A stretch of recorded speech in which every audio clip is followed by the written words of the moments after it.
কেউ আমাকে বলে জ্ঞানী, কেউ আমাকে বলে গুণী, কিন্তু আমার বড় ভয় হয়। আমি তো জ্ঞানী নয়, জ্ঞানী হলো একমাত্র আল্লাহ। আমি তো গুণী নয়, গুণী হচ্ছে আমার প্রিয় নবী হযরত মুহাম্মদ সাল্লাল্লাহু আলাইহি ওয়াসাল্লাম। আবার অনেক মানুষ আমাকে দেখে বলে আমি নাকি সাধু সন্ন্যাসী।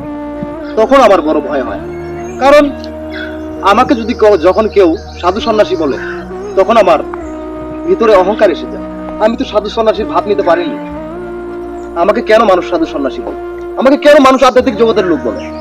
কেউ আমাকে পাগল বলে, তখন আমার বড্ড ভয় হয়। আমি এখনো পাগল হতে পারিনি।